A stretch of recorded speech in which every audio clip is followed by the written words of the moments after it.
Hi guys. So, where were we today? Okay. For some of you who wonder, why is this guy doing this? One, there's the aspect that it doesn't take me any time to do this whatsoever. I do it when I'm transiting from one place to another.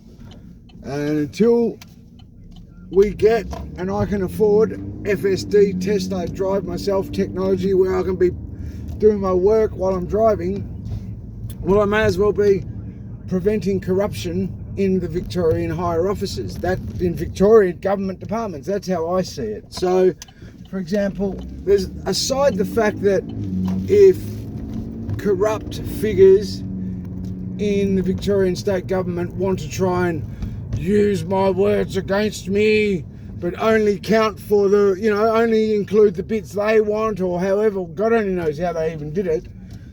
Well, let's just put it all out there. There's that aspect. But there's also this, the most important aspect.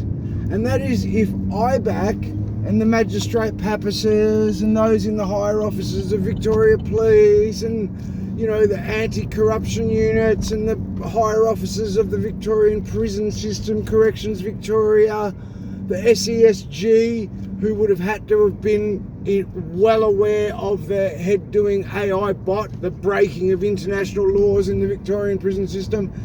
If they don't want to actually do what's decent and expose it and eradicate it and, hold those responsible for it and whatnot, I'll at least prevent it from happening.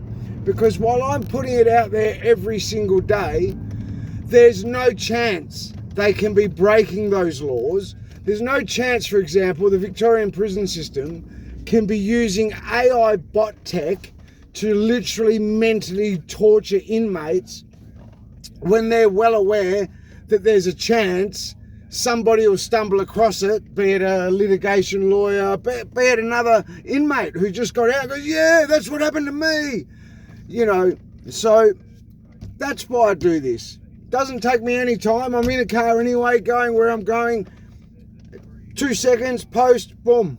My day does not change one bit. But I'll tell you what I know does change is the corruption that exists in some of the Victoria police officers.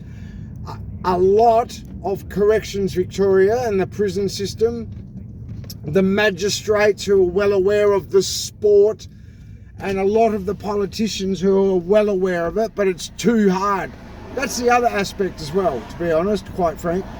It's too hard for them.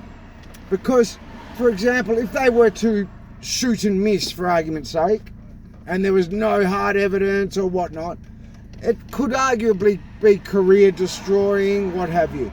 So when it fell on a person who had already tripped and fallen into the gutter, absolutely zero to lose. They cannot, the Victorian state government's corrupt segments can't do any more to me than they've already done. Unless they want to pass laws preventing people from speaking into their phone. As we stand now, because I'm very careful, anything I put out there, I'll gladly challenge in a court of law. There's that aspect. But there's also the fact that I don't abuse, threaten, nothing. I just retell my story, my experience at the hand of what is a very, very corrupt, very broken system. And that's why I do what I do. I'm in traffic at the moment now. It costs me zero time. I could listen to the wonderful, which is the other 50% of my travel time. Listen to the radio, the wonderful 3AW, or keep the bastards honest. I choose to keep the bastards honest. After experiencing the corruption I've experienced, I choose to keep the bastards honest. Speak soon, guys.